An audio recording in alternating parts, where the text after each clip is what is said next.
뉴욕 제츠로 넘어가 보도록 하겠습니다.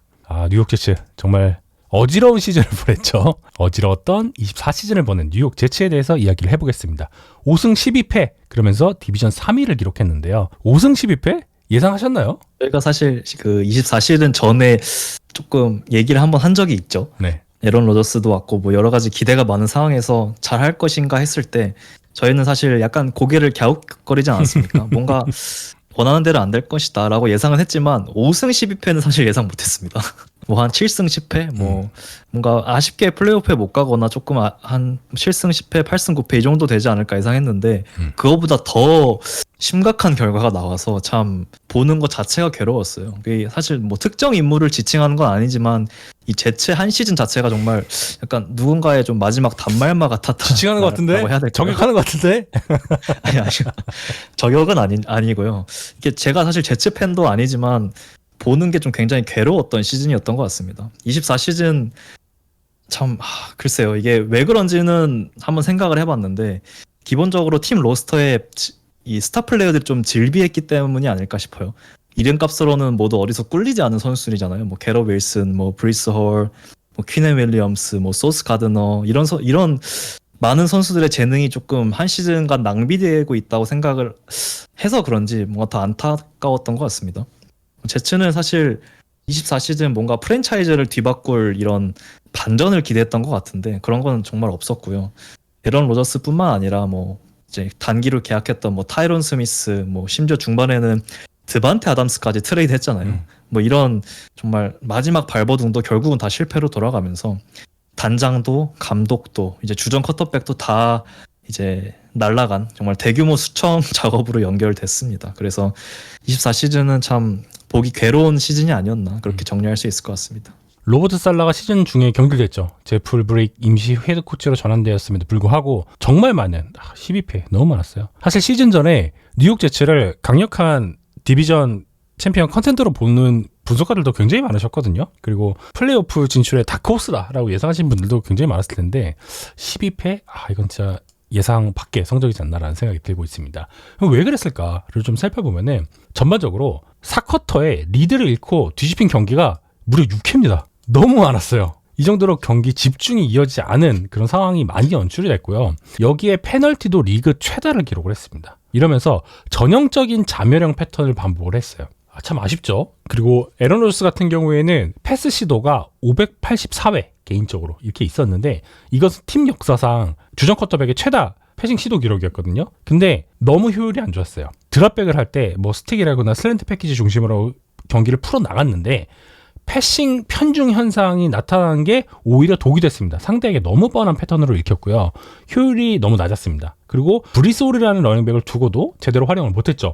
경기당 20캐리 이상 가져간 경기가 한 번도 없었어요. 그래서 로저스가 레드존에서 21개의 터치다운을 만들어내긴 했는데 근 10년간 제츠가 기록한 최고치긴 하거든요. 근데 효율성에서는 이 터치다운 레시오가 오히려 리그에서 21위에 해당될 정도로 아쉬웠어요. 시도는 많이 했는데 성공이 된 게 적었다. 단순 생산적인 수치만으로는 좋다라고 얘기할 수가 없다라는 부분 다시 한번 확인시켜드리고 싶었고요. 이러한 비효율성에는 플레이의 단순함도 있었지만 뭐 패트리어츠처럼 오펜시브 라인의 프로텍션 붕괴도 한몫을 했다는 생각이 들고 있습니다. 이 타이런 스미스의 연속 결장으로 인해서 너무 다양한 오펜시브 라인 조합이 이루어졌었고요. 여기에는 어떤 추가적인 블락커 활용을 지향하는 운용 같은 것이 더해지다 보니까 로저스의 리드 타임 상승 그리고 프레셔 증가 이런 것으로 연결이 됐고 로저스가 불가피하게 스로어웨이를 한다거나 인터셉션을 한다든가 하는 부분으로도 연결이 됐습니다.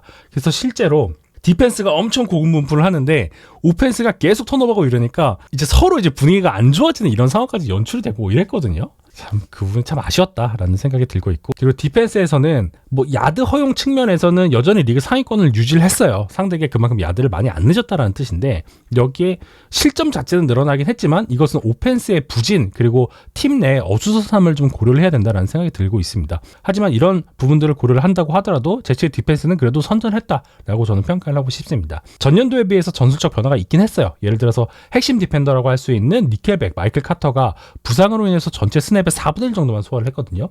이로 인해서 불가피하게 4-3 베이스 디펜스 활용률을 크게 높였습니다. 그래서 리그 7위 정도에 해당될 정도로 많이 썼고요. 또한 쿼터스 커버리지 빈도를 10%가량 줄였습니다. 이전 시즌에 비해서. 대신에 커버 3의 비율을 크게 올리면서 상대의 딥 또는 포스트 라우트에 대응하는 그런 구조를 확대한 부분이 인상적이었다라고 평가를 할 수 있습니다. 세컨더리 핵심 자원의 이탈도 문제였지만 패스러시의 침체에 영향도 있었다라고 할 수가 있는데 하산 레딕 정말 시끄러운 홀드아웃 사태를 벌였죠. 여기에 저메인 존슨 이런 선수들의 부상까지 여러 가지 압체가 겹치면서 후반기에는 블리츠의 비율을 3할가량으로 대폭 올렸는데도 불구하고 전체적인 색 생산성 하향으로 연결이 되고 말았습니다. 이런 문제점을 갖고 있었던 뉴욕 제츠 오프시즌에는 어떤 무브를 가져갔냐. 결국에는 전체적인 코칭 교체가 있었죠. 헤드코치인 에런 글렌이 합류를 하게 됐고 이 엔스트랜드 체제로 전환을 하면서 약간 디트로이트 라이언트의 위닝 컬처 요거를 좀 이식하려는 그런 시도를 가져가기 시작을 했습니다. 이를 통해서 창의적인 패싱 게임 그리고 런패스의 밸런스를 중시하는 그런 부분까지 이식을 시키려고 하는 상황인데 에디님께서 보시기에 어떤 주요 선수진의 변화는 어떻게 나타났나요? 우선은 뭐 쿼터백 변화가 가장 두드러지겠죠. 에런 로저스를 방출하고 이제 2년 4천만 달러로 저스틴 필즈를 영입했습니다. 뭐 그 외에도 뭐 와이드 리시버 조시 레이놀즈도 영입했고요. 드래프트에서 뭐 아르망 멤부, 뭐 메이슨 타일러, 뭐 아리안 스미스 이런 선수를 지명하면서 뭐 드반테 아담스라던가 타이론 스미스 등 좀 오펜스 탤런트 유출을 좀 그대로 드래프트에서 그리고 FA에서 채우는 모습을 보여줬습니다. 특히 뭐 작년 1라운더 태클 올루 파샤노에 이어서 올해도 또 태클을 지명하면서 좀 트렌치에 비교적 많이 신경을 쓰는 모습을 보여줬습니다. 올루 파샤노 그리고 존 심슨 그리고 조 팀먼, 일라이자 베라 터커, 아르망 멤부 라는 꽤나 괜찮은 오펜시브 라인 그룹을 갖게 됐고요. 이 라이온스 리빌딩 과정에서 매우 주요했던 것이 결국은 이 오펜시브 라인 탤런트 수집이었어요. 그래서 이 길을 그대로 본받으면서 따라가는 모습 굉장히 좋게 보입니다. 심지어 중간에 이제 제너럴 매니저 단장도 교체가 됐고 헤드코치도 교체가 됐지만 이 기조를 계속해서 유지했다는 거, 작년과 올해 유지했다는 거는 저는 개인적으로는 많이 좋게 보이고요. 디펜스도 뭐 핵심 전력들을 다 유지하면서 최대한 유지하면서 빈자리를 채우는 모습을 보여줬습니다. 뭐 제미언 셔우드 라인베커와 3년 4,500만 달러 재계약을 맺었고 뭐 주전 코너백 그리고 세이프티였던 DJ 리드, 척클락이 팀을 떠나니까 그대로 이제 브랜든 스티븐스, 안드레 시스코로 메꾸는 모습을 보여줬습니다. 뭐 그 외에도 뭐 아이자이아 올리버 이런 코너백들을 영입하면서 좀 완전히 새롭게 바뀔 이 에런 글렌의 디펜스에 나름 어울리는 선수들을 조금 수집하는 모습들을 보여주고 있고요. 다만 하나 아쉬운 거 이제 인테리어 디펜시브 라인맨들이 조금 아쉽더라고요. 뭐 제이본 킬로 그리고 솔로몬 토마스 이런 선수들이 있었는데 이 선수들이 다 팀을 떠났고 그 자리에 이제 데려온 선수가 이제 뭐 칩스의 데릭 나디라던가 뭐 벵갈스의 제이 투펠레 이런 선수들을 영입했지만 사실 뭐 이름값만 들어도 아시겠지만 이 둘이 과연 이 제이본 킬러와 솔로몬 토마스를 메꿀 수 있을까 뭐 이런 사실 의구심은 드는 건 사실이고요. 그래서 인테리어 디펜시브 라인 포지션을 제외하면은 대부분 포지션에서는 정말 전력을 잘 유지하거나 오히려 업그레이드 했다. 저는 그렇게 보입니다. 그렇다면 이러한 내용을 바탕으로 해서 다음 시즌 제츠에서 주목해야 될 포인트들은 어떤 부분이 있을까요? 일단 오펜스부터 살펴보면 좋을 것 같아요. 저 오펜스에서 당연히 가장 중요한 포인트는 이 라이온스 출신 이 테너 앤스트렌이라는 새로운 오펜시브 코디네이터에 대한 얘기가 되지 않을까 싶어요. 저는 사실 이 판타지 풋볼을 잘 모르고 잘 안 하지만 올해는 이 브리스 홀이라는 러닝백을 조금 주목하면 좋지 않을까 싶어요. 그래서 개인적으로 이 브리스 홀의 어떤 올 프로 시즌을 한번 밀어보고 싶습니다. 테너 앤스트렌이 NFL에서 이제 콜링을 하는 것은 처음이지만 과거에 뭐 샌디에고 대학이라던가 XFL 리그에서 조금 콜링 경험이 있는 코치고요. 벤 존슨 밑에서 오랜 기간 있었던 만큼 개인적으로 기대가 많이 되고 있습니다. 당연한 얘기지만 이 오펜스의 주축은 당연히 런 게임이 될 거예요. 아마 오펜스 구성 자체가 피드 브리스 기조가 되지 않을까 싶어요. 무조건 공은 브리솔에게 이런 기조가 될 것 같은데 뭐 다양한 존 스킴, 개 스킴 혼합하는 건 물론이고요. 언더 센터에서는 사실 플레이 액션, 샷건에서는 뭐 RPO 그리고 뭐 저스틴 필즈의 발을 같이 활용한 뭐 리드 옵션 이런 것들이 병행되면서 기본적으로 쿼터백 저스틴 필즈에게 굉장히 쉬운 리듬과 타이밍을 제공하는 그런 오펜스가 될 걸로 예상이 됩니다. 당연히 브리스 홀은 정말 매 다운마다 필드에 있으면서 얼리다운에서는 볼 캐리어로서 그리고 서드다운에서는 뭐 패싱 타겟으로서 계속해서 활약하게 되지 않을까 싶고요. 제이님께서 언급해 주셨듯이 지난 시즌 단 한 경기도 20번 이상의 캐리를 가져간 적이 없었던 브리스 홀이지만 뭐 이번 시즌은 조금 다른 스탯들을 받아보게 되지 않을까 그렇게 생각을 하고 있고요. 브리스톨은 뭐 제체 또 다른 자미르 깁스가 되지 않을까 그렇게 기대하고 있습니다. 뭐 거기에 사실 이런 기대를 하는 그 배경에는 지난 시즌 제체의 가장 큰 약점이었던 이 오펜시브 라인이 이제는 다른 팀과 비교했을 때도 절대 꿀리지 않은 그런 강점이 있는 오히려 그룹이 된 것 같아요. 뭐 레프트 태클에는 이제 올루파샤누라는 이제 2년차 선수가 들어갈 예정인데 사실 데뷔 초에 지난 시즌 처음에 라이트 태클로 들어가서 고전했지만 후반기에는 이제 레프트 태클로 또 옮기면서 굉장히 안정적인 모습을 보여줬고요. 그 외에 뭐 레프트 가드의 존 심슨, 센터의 조 팀먼, 이제 라이트 가드 엘라이자 베라 터커, 그리고 여기에 더해서 올해 1라운더 아르망 멤부까지 라이트 태클에 딱 들어가면 이 라인업은 정말 라이온스가 자랑하던 오라인처럼 굉장히 좀 단단한 오라인으로 보이고 오히려 이 팀의 강점이 되지 않을까 그렇게 생각을 하고 있습니다.